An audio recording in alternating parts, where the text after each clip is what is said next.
We will be finishing up Cam Jansen, The Mystery at the Monkey House in this video. In part 1, we read to chapter 5, and we met Cam and Eric and Billy, and we know that they're at the zoo. And we know that Cam has a photographic memory, so she can just look at something and remember it, which is pretty cool. And now they are looking for the missing monkeys. So, here we go. Chapter 5. Cam and Eric ran down the main road. They ran past the camel rides and the elephants to the giraffe's cage. They found the ice cream cart still there. The man was sitting on a bench and reading. "We'd like to buy some ice cream," Cam said. The man closed his book. "I have piggyback cones. That's a cone with 2 scoops of ice cream. You can get rum raisin and strawberry or chocolate and lemon." "Yuck," Eric said. "What a horrible flavor." Cam leaned close to Eric and whispered, "He doesn't really have any ice cream in there. He thinks by telling us those horrible flavors, we'll say no thanks." "I'll take a chocolate and lemon cone," Cam told the man. "And I'll take rum raisin and strawberry," Eric said. The man opened the small door to his cart. He reached in and took out 2 cones. So we did have ice cream. "That's 75 cents each," he said, as he gave Cam and Eric the cones and 2 napkins. Cam and Eric paid the man. Then Eric tasted the ice cream. "Yuck," Eric said again. "This stuff is terrible." "That must be the rum raisin," the man said. "Everyone hates that flavor." Cam asked, "Are there any other ice cream carts in the zoo?" "Well, yes, there's one near the zebras and another near the reptiles, but we all have the same flavors." Cam said, "Click," and closed her eyes. Then she said, "The zebras are all the way at the end of this road, right past the camels and the bison." Cam and Eric walked quickly down the road. When they came to a trash can, Eric stopped. He held his ice cream cone over the can and shook it gently. "What are you doing?" Cam asked. "I'm trying to shake off the rum raisin scoop without losing the strawberry." Cam took the top scoop off of Eric's cone and dropped it into the trash. Cam wiped her fingers on her napkin and said, "Let's go." The ice cream vendor was sitting on a bench near the zebras. She was sleeping with her feet resting on the ice cream cart. "She doesn't look like someone who has just stolen some monkeys," Eric told Cam. "Shh," Cam whispered. She crawled to the ice cream cart. She put her ear next to it and listened. Eric put his ear against the side of the cart and listened too. "I don't hear any monkeys in there," Eric whispered. "Neither do I," Cam whispered. "All you'll hear in there is ice cream," someone said in a loud voice.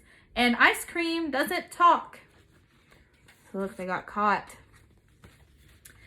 Cam and Eric looked up and saw the ice cream woman standing there. Eric stood and told the woman, "Some monkeys are missing. We just thought they might be inside your ice cream cart." "Monkeys?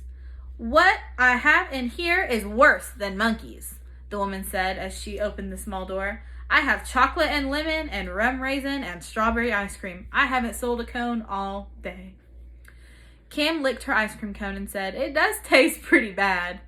The woman closed the small door and sat on the bench again. She put her feet on the cart. "Monkeys," she said, and laughed as she closed her eyes. There was a trash can nearby. Cam dropped the lemon ice cream into the trash. She took a few quick bites and finished the chocolate and the cone. Cam and Eric walked toward the reptile house to find the 3rd ice cream cart. They walked past a pond. A man was standing there and throwing breadcrumbs to the ducks and geese. "Quack, quack, honk, honk," the ducks and geese called as they chased after the breadcrumbs. Cam watched the ducks and geese eat the crumbs. She listened to the sounds they made. Then she closed her eyes and said, "Click." She said, "Click," again. Cam opened her eyes and told Eric, "I know just where those monkeys are, and they're not inside an ice cream cart." Chapter 6. "The honking sounds those geese made helped me solve the mystery," Cam told Eric as they quickly walked along the main road. Then Cam saw that a crowd had gathered at the main entrance to the zoo. She ran ahead. Eric took one last big bite and finished his ice cream cone. Then he ran to catch up with Cam. "Where have you been?" Billy asked as he came out to meet Cam and Eric. You missed everything. The zoo director and lots more guards came. 5 monkeys were stolen. I know where they are. I know who took them, Cam said. Cam found senior guard Wally Russell and told him, I know who stole the monkeys. A short, fat man with a beard and thick eyeglasses was talking to a few of the guards. He turned around and asked Cam, how do you know who took them? So there they all are. This is the girl I told you about, Wally Russell told the man. She's the one who found the lock. I'm Don Cooper. I'm the director of the zoo, the man said as he shook hands with Cam and Eric. Now what can you tell me about the monkeys? Some people drove in here with a truck. The back of the truck was filled with dirt. I thought they were doing some planting, but the truck passed us later. It was leaving the zoo and the back was still filled with dirt. We're not doing any planting. That truck didn't belong here, Mr. Cooper said. He walked quickly to the entrance and asked the guard if the truck rode past. About 15 minutes ago, the guard said. Cam described the truck. Mr. Cooper called the police. He told them about the monkeys and the truck. Mr. Cooper stood by the telephone. He folded and unfolded his arms. He put his hands into his jacket pockets and took them out. Then he clapped his hands and said, Come on, I can't just wait here. Maybe we can find that truck. Cam, Eric, Billy, and Wally Russell followed Mr. Cooper to the parking lot. Mr. Cooper opened the doors to an old green car. The back seat was filled with baby toys, balls, and dolls. Just push those aside, Mr. Cooper said. I use them when I play with the baby animals. Cam and Wally Russell sat on the front seat next to Mr. Cooper. Eric and Billy sat in the back. As the car went through the gate, Cam said, When the geese honked, they reminded me of the truck. It honked at us twice. Billy said, Did you know that some people keep geese as pets? And I thought it was strange, Cam went on, for that truck to bring dirt into the zoo and take it out again. Mr. Cooper stopped just outside the zoo. There was a long line of cars ahead of him. Mr. Cooper waited. The traffic light at the end of the road was red, but when the light turned to green, the car still didn't move. Mr. Cooper honked his car horn. There they all are, smashed in the car together. It happens every time, Mr. Cooper said. When I'm in a rush, there's a traffic jam.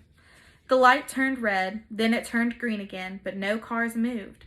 What's going on up there? Mr. Cooper asked as he got out of his car and walked down the road. Cam and Eric followed him, and right behind them were Billy and Wally Russell. There had been an accident. A small blue car had crashed into a large truck. The drivers were standing in the middle of the road and arguing. That's it, Cam said. That's the truck. I saw it in the zoo. Chapter 7. A police siren sounded. The siren got louder and louder. Then 2 police cars turned the corner. Mr. Cooper waved his arms and the second car stopped. We can't help you, the officer said as he rolled down his window. Some zoo animals have been stolen. I know. I called you. I'm Don Cooper, the director of the zoo, and I think we found the thieves. The police officer opened his car door and got out. Mr. Cooper told him the truck had been in the zoo at the time the monkeys were stolen. The police officer walked over to the truck. Mr. Cooper, Cam, Eric, Billy, and Wally Russell were right behind the officer. Whose truck is this? The officer asked. It's mine, a young man said. He was wearing a green baseball hat and a sweatshirt. And she crashed into me. The young man pointed to a woman standing next to a small blue car. My neck hurts and my back hurts and my trunk is dented. You were turning? The officer asked. Yes, and that woman crashed right into me. She shouldn't be allowed to drive a car. If you were turning and she was going straight, the officer said, she had the right of way. The woman said, he wants me to fix his truck and pay for his bad back, but if I had the right of way, the accident wasn't my fault. The woman looked at her car for dents or scratches. She didn't find any, so she got into her car and drove away. The young man walked toward his truck. Wait just a minute, the officer told him. I want to talk to you about some monkeys. The man turned. I don't know anything about monkeys, he said. Then you won't mind if I look around, the police officer said. He opened the truck door and looked inside. Mr. Cooper looked too. They walked around the truck. Cam, Eric, Billy, and Wally Russell followed them. They all bent down and looked under the truck. They looked in the back of the truck, but they didn't find any monkeys. "Can I go now?" the young man asked. The officer nodded. The young man climbed into the truck. "Hurry," Eric whispered to Cam. "Say click. Do something." Cam closed her eyes and said click, just as the truck started to move. The traffic light was red. The truck waited. Cam said click again, then the light turned green. "Wait," Cam called out as she opened her eyes. "I know where he has those monkeys hidden." The police officer blew his whistle and ran to the truck. "Pull over to the side of the road," he said. "Look at the sticks in the back of the truck," Cam told the police officer. "I'll bet they're hollow. That's so the monkeys can breathe. They're in a cage under the dirt." Look, there they are. The police officer and Wally Russell dug their hands into the dirt.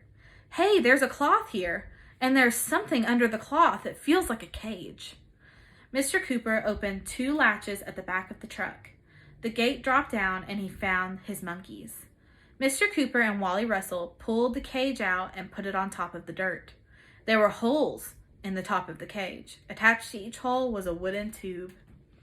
Mr. Cooper looked closely at each of the monkeys. Cam, Eric, and Billy looked at them too. Eric scratched his nose and put his hands behind his back as he looked. One of the monkeys scratched his nose. Then he put his hands behind his back. It was the very small monkey, the one that had copied Eric. Chapter 8. The young man with the green baseball hat drove his truck back to the zoo. Wally Russell rode with him. The police officer and Mr. Cooper followed in their cars. Cam, Eric, and Billy rode with Mr. Cooper. "How did you know where to find the monkeys?" Mr. Cooper asked Cam. "I had lots of pictures of that truck stored in my head. I looked at them and saw that the rakes and the shovels in the back had been moved around, but the sticks hadn't. They were in the exact same places each time." "That wouldn't happen if the sticks were not attached to the cage," Eric said. "If the sticks were in a pile of dirt, they would have moved around when the truck moved." "If you have pictures stored in your head," Mr. Cooper said, "you must have a photographic memory." "She does," Eric said. "Well, your memory saved the zoo some valuable monkeys." "I have a good memory too," Billy said. Mr. Cooper drove his car through the main entrance. He parked right outside the monkey house. The truck, 2 police cars, and 3 police officers were already there. Mr. Cooper and Wally Russell carried the box from the truck to the first cage. The young man with the green hat had the key to the lock on the first cage. He opened it. Mr. Cooper opened the box. "Go on," he told the monkeys. "Get into your cage." But the monkeys didn't move. Mr. Cooper took a few bananas from the trunk of his car. He threw them into the cage, and the monkeys went in after them. Mr. Cooper put one of the zoo's locks on the cage door. Then he turned to the young man and asked, "Tell me, what did you plan to do with those monkeys?" "I was going to sell them," he answered, keeping his head down. "I know some people who would pay a lot of money to buy a pet monkey." He looks pretty ashamed in that picture, don't you think? The young man got back into his truck. A police officer got in with him. Then he drove off with 1 police car riding ahead of him and the other following him. "You children deserve some reward for saving our monkeys," Mr. Cooper said. "I'll give each of you a free pass to the zoo. I'm going to take you someplace that isn't open to most people, and I have something really special to give you." Mr. Cooper gave Cam, Eric, and Billy free passes to the zoo. Then the children followed Mr. Cooper to a building near the zoo entrance. "This is the zoo kitchen," Mr. Cooper said. He led them into a large room. "This is where we prepare the food for all of the animals." The children watched as large hamburgers were being made for the lions. "We mix vitamins and minerals in with different kinds of meat," Mr. Cooper said. Cam, Eric, and Billy watched as salads were made for the apes and monkeys. They saw live insects, mice, and chickens that were kept in the kitchen to feed the snakes, lizards, and alligators. Here they are. "Now," Mr. Cooper said, "it's time for your special treat." Cam, Eric, and Billy followed him to a bench outside the reptile house. A woman was sitting there reading. and she was holding onto the handle of an ice cream cart. "We have a great flavor of ice cream here," Mr. Cooper said. "It's one of my favorites, lemon."